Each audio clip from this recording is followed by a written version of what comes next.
Good day, everybody. Once again, we are back together and welcome again to our YouTube channel. And of course, it's me, your host, Mlungisi Nkosi. And today we are looking at probability. We've already started with the introduction, even though, we left out some of the stuff.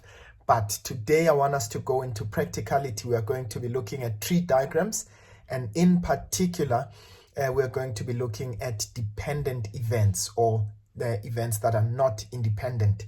All right, so if you haven't yet subscribed, please just hit that subscribe button, and also just consider hitting that notification bell so that you're alerted every time we are posting a new lesson. And of course, you're more than welcome to get in touch with us if you need assistance with mathematics or physical science, and our email address is info@mlungisinkosi.co.za. All right, now let's get right into our lesson for today. Now, when we're looking at dependent events, we're looking at events where the first event depends on the second, or rather the second event depends on the first event. Let me just make an example quickly. Suppose we've got a bag that has, maybe balls in it. Okay, say for argument's sake, we've got a yellow ball, we've got a blue ball, and we've got a red ball. Okay, so if I'm going to pick a ball out of this bag, in this case, what would happen? Well, if I pick, let's say for argument's sake, I take the red ball, right? Now, in this case, the probability of picking the red ball is 1 out of 3. I mean, you've got 3 balls and you are picking one of them, right? But now, if I'm going to go into the bag again, right? In this case, I'm only left with 2 balls and no longer 3. So, which means the outcome of my second event will be affected by what happened in the first event. Okay? So, if I were to ask for the second event, what would be the probability of picking a red ball?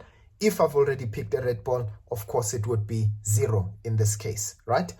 Now, what I want you to please just keep in mind, we spoke about in the first instance when we were talking about probability, we spoke about when you take the probability of 2 events, let's say the probability of A and B, right?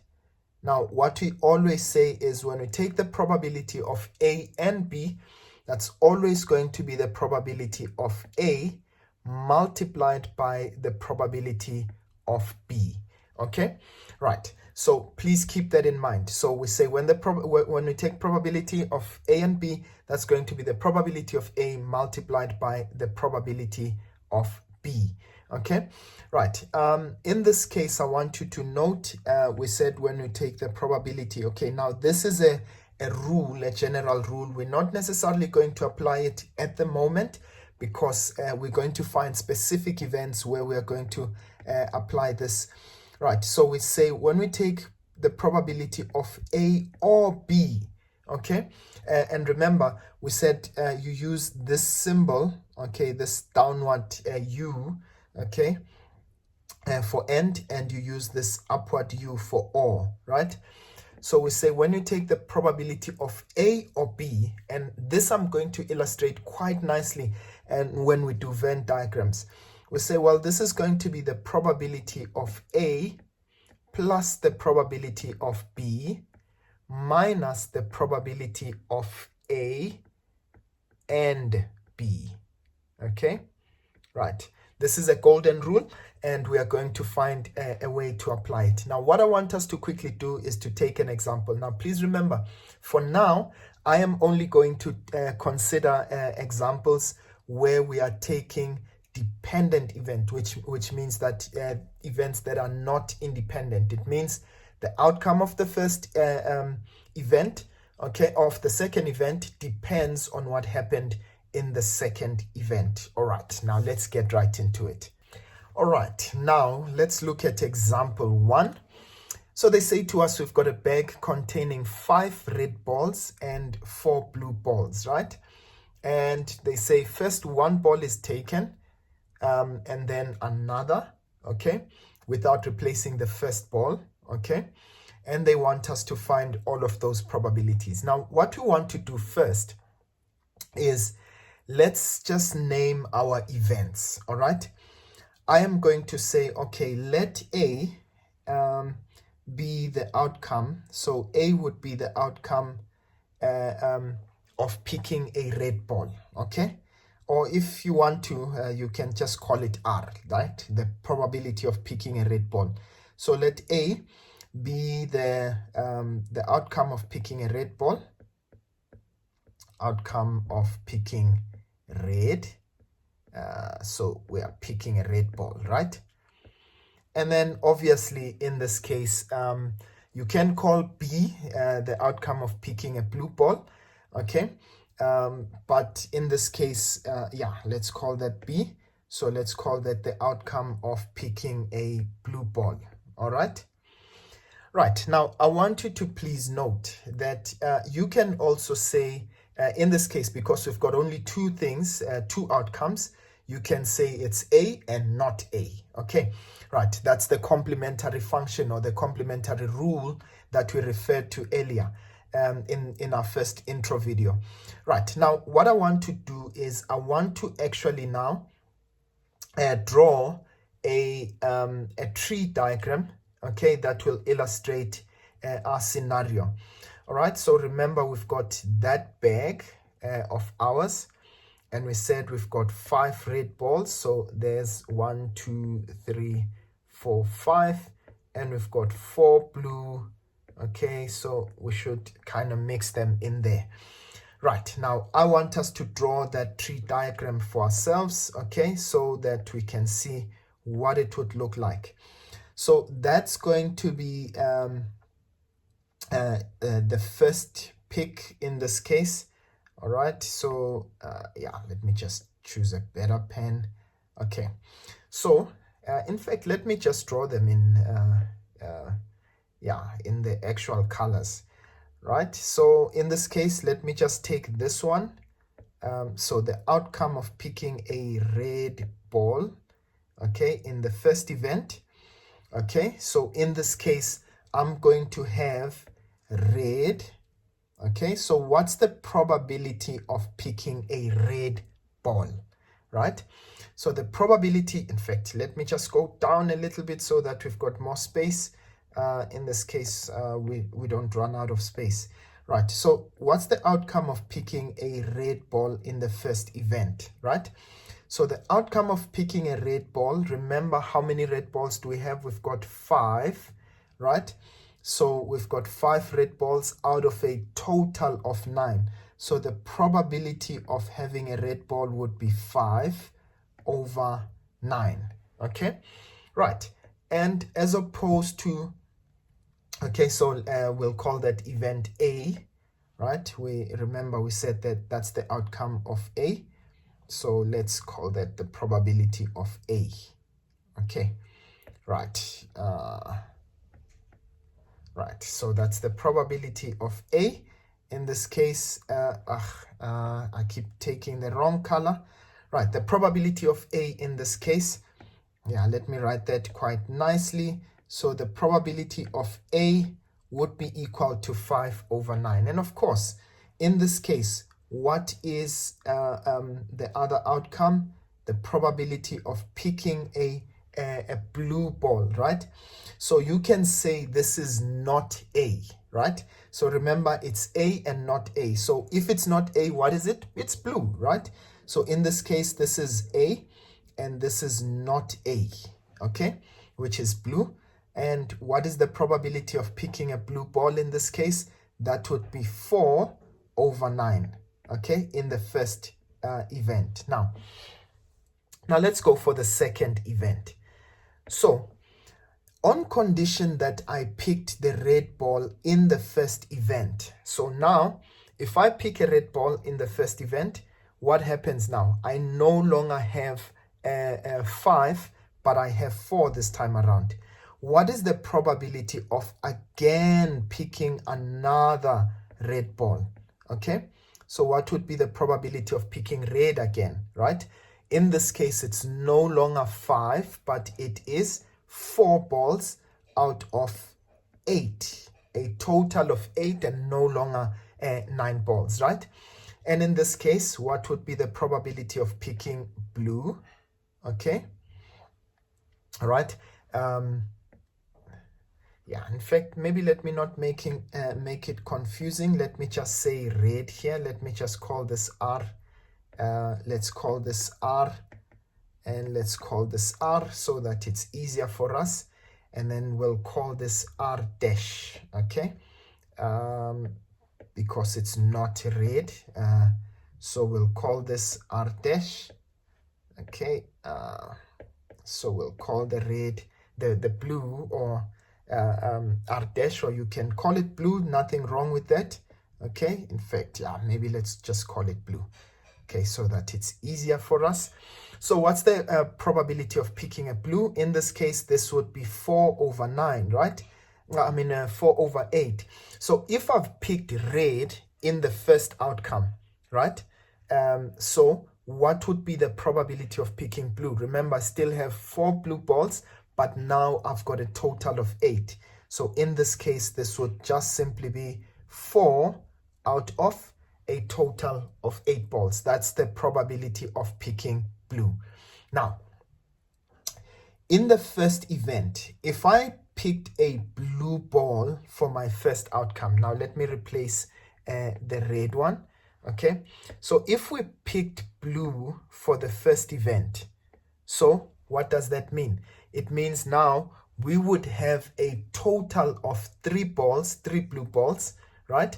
And we still have 5 red balls, right? So in this case, if I picked blue, what would be the probability of picking a red ball?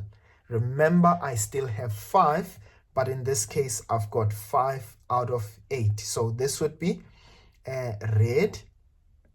What would be the probability of picking a red ball? That would be 5 over 8. And then what would be the probability of picking a blue ball, right? That would be, okay, let me just make this nice and neat. Okay, what would be the probability of picking a blue ball? In this case, remember, you now have 3 and no longer 4. So to get blue again, you would have, okay, let me remove that dash there. Right, so to get blue again, you now have to have, you have 3 out of the 8 that are there in total. All right, hopefully that makes sense, right? Now, I want us to just follow a certain path. So this one would be the path of red and red, right? So what is the probability of me picking red and red? Now, please remember, we said the probability of A and B, right? We said this is the probability of A multiplied by the probability of B. So take our calculators quickly there, right? So we're going to say this is going to be 5 over 9. So that's 5 over 9 multiplied by 4 over 8, or you can say multiplied by a half, which is 0.5. In this case, this will give us, so the probability of red and red would be 5 over 18. Okay, if you don't mind, maybe let me just write this in a white color, right? So that would be 5 over 18, right? Okay, yeah, let me just make sure that we've got, yes, okay, so we've got that. Now here, what's the possibility? Now please follow this path. This would be it would be red, then I take the blue, so this would be R, red, then blue, right? So in this case, this would be 5 over 9 multiplied by 4 over 8, right? So again, it would be the same probability. So I would get 5 over 18. But then in this case, this would be the path. Now, if I pick blue first, then I pick red. This would be 4 over 9, okay, multiplied by 5 over 8, right? So that would be 5 over 8, and I get 5 over 18, right? So that would be still 5 over 18, okay? Did we do that correctly? Okay, that's 4 over 9. Okay, 4 over 9 and 5 over 8. Yeah, correct. Okay, and then in this case, this would be blue and blue. Okay, and what would that give us? That would be 4 over 9. Okay, instead now we're going to have 3 over 8, right? So we're going to have 3 over 8. That's 3 over 8, and what I get there is 1 over 6. All right, please just help me out just to make sure that, to verify that my answers are correct. Okay, so this would be the first outcome. Okay, so this would be the outcome of the first event, and of course this would be the second draw. Okay, so this is how our tree diagram would look like. Okay, right, now let's now answer the questions that were asked, right? Now, the first question that they asked, they said, find the probability that both balls are red. So what are we actually doing? The calculation would be the probability that both balls are red. So that's the probability of red and red. Okay, so in this case, yeah, I should have actually called the first outcome A and the second outcome B. Okay, but let's just, for the sake of ease, let's just call it red and red. So in that case, this would be the probability of a red ball in the first event and the red ball in the second event. Now, I want you to note, we said that's the probability of red, right, multiplied by the probability of red in the second event. Okay, so in this case, what would that be? That would be, we said that's 5 over 9 multiplied by 4 over 8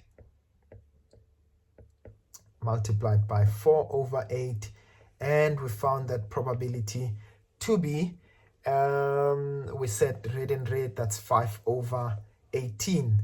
Okay, so that would be 5 over 18.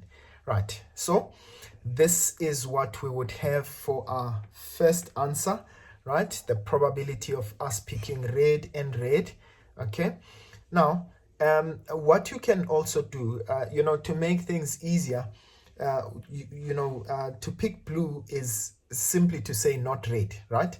So in this case, what you can do is use that complementary function 1 minus the probability of red. Okay, right, now let's go on. They say, what's the probability that both balls are blue? So in this case, blue and blue. So in this case, this is the path that we would be following. So we said that's going to be 4 over 9 multiplied by 3 over 8. And in this case, so this is going to be the probability of blue and blue. And in this case, we said that would be 4 over 9 multiplied by, okay, firstly, let me just write there. So that's probability of blue in the first draw multiplied by blue in the second draw in this case. And this would be, we said that's 4 over 9 multiplied by, in the second draw, we've got 3 over 8. And what we found there was it is equal to 1 over 6. Okay, so that would be the probability of picking blue and blue. And please remember, we said you use that symbol there for and. Okay, just for you to always remember that. Okay, right, now let's go to the next question. The next question says, what is the probability of a ball of each color being chosen, right? If a ball of each color is chosen. So meaning it doesn't matter the order. You can say red, then blue, or you can say blue and then red. So in this case, what would those possibilities be? So it's obviously not the red and blue, but it's the other one. So in this case, that would be the probability of red and blue, right? But it's not just that one only, but it's also the probability of blue and red. I think I didn't write it there. This is blue and red. Sorry about that. So that would be blue and red. So that's 5/18 as well. So in this case, to answer question C, so we want the probability of either, having red and blue or blue and red in this case. So that would be the probability of red and blue, okay, plus the probability, because in this case you've got two outcomes that are exactly, that are of different colors. So that's why we are adding them to each other. So that would be the probability of red and blue and the probability of blue and red. Okay, so in this case, what do we have? We said this one, you are saying this is the probability of red then blue. So 5/9 times 4/18. We found that product to be 5/18. So I'm just simply going to add those. So that would be 5/18 plus blue and red. In this case, once again, blue and then the red. Again, we found 5/18. And so that would be plus 5/18. And of course, if you add those two, that would give us 10/18. In this case, you can try to simplify. And by the way, remember that probability can be expressed in fraction, in decimal, as well as a percentage. Okay, please just keep that in mind. So in this case, you can leave it in that, or you can say, well, if you approximate it, it's 0.56. Okay, that's the probability. So in this case, let's go for D. I hope that made sense in the previous example. Right. And then they say, what is the probability that at least one red ball is chosen? Now, at least one red ball can happen when you've got both red balls, right? When you've got red and blue, or when you've got blue and red, right? The only one that it will not be is when you've got blue and blue, isn't it? So at least one red ball, that would be the probability of red and red. That would be the probability of red and blue, and the probability of blue and red. So in this case, that would be the probability of red and red, okay, plus the probability of red and blue, plus the probability of blue and red. Okay, right, so this would obviously be the probability of red times the probability of red plus the probability of red multiplied by the probability of blue, okay, in the second event. So remember, the other one is always the second event, plus the probability of blue multiplied by the probability of red in the second event. Okay, so in this case, using our diagram, we're simply going to say, all right, so we've already found that the probability of red and red, that's 5/18. Okay, the probability of red and blue, that's also 5/18. And the probability of blue and red is 5/18. So we are adding essentially 5/18 plus 5/18 plus 5/18. And of course, what you're simply going to do is just add those numbers up there, and I get 5/6 as my final answer. So the probability would be 5/6. Of course, you can express that as a 0.83, okay, in this particular case, when you express it as a decimal. All right, now, ladies and gents, this is what happens in a tree diagram when you've got dependent events, or in this case, events that are not independent. Okay. What we are going to do in the next video is that we are going to be looking at independent events. Okay, right. But I think I would like to have another example in the next video on independent event, something that looks a little bit different. But otherwise, I will leave this one for now. Okay, and thank you so much for watching, and I'll see you guys next time. Sharp, sharp.